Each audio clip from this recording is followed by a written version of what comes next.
Imagine paying a company to protect a forest, feeling that little lift of carbon-neutral pride, only to find out that forest was never in danger to begin with, or that it burned down last year.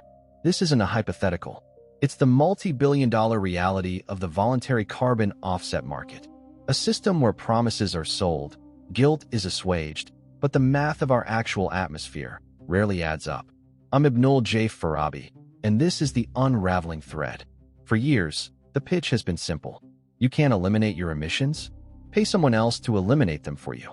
That flight, that delivery, that new product. Just click this box, add this fee, and your carbon footprint magically vanishes.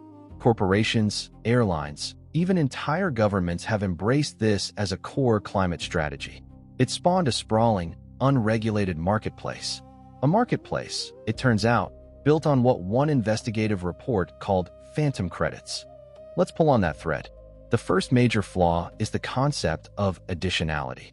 A real carbon offset must fund a project that wouldn't have happened without that offset money. But how do you prove a counterfactual? Take a vast, remote rainforest. A developer arrives, gets the rights to it, and immediately declares it's under imminent threat of deforestation.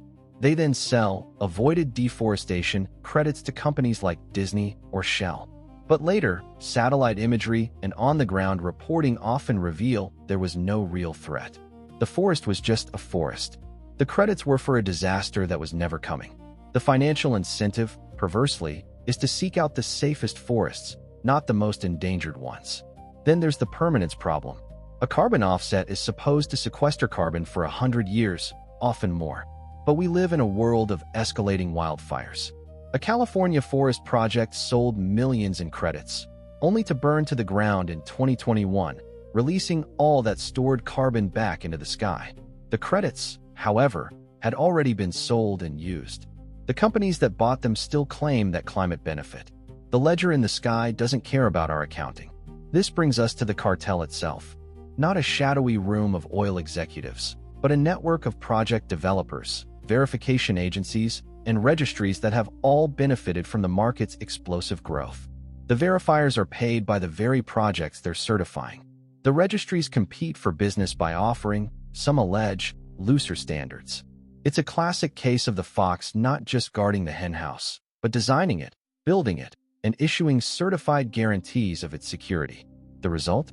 A 2023 study found that over 90% of the rainforest offsets from a major registry were largely worthless. I think about this from my perspective as an engineer. In engineering, a safety factor is built into everything. A bridge is built to hold 10 times the weight we expect.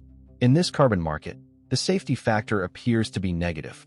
The system is built on overestimation, on best-case scenarios that ignore drought, disease, and human nature. It's a shell game where the P of real, verifiable carbon reduction is almost never under the cup. This doesn't mean all offset projects are fraudulent. Some do genuine good, bringing renewable energy or protecting vulnerable ecosystems. But they are the exception in a market drowning in exceptions. The danger is that this shell game provides the perfect excuse for delay. It allows the narrative to shift from reduce your emissions to offset your emissions. It lets a company claim net zero while pumping out more greenhouse gases than ever, wrapped in a green veneer paid for with questionable paper. The unraveling here reveals a painful truth. There is no easy, transactional fix for a systemic problem. Climate change demands real, measurable change in our energy grids, our industries, our consumption, not just creative accounting. The voluntary market, in its current form, risks becoming a multi-billion-dollar distraction from the hard work it was supposed to facilitate. For the unraveling thread, I'm Ibnul J. Farabi. This episode was produced by Light Knot Studios.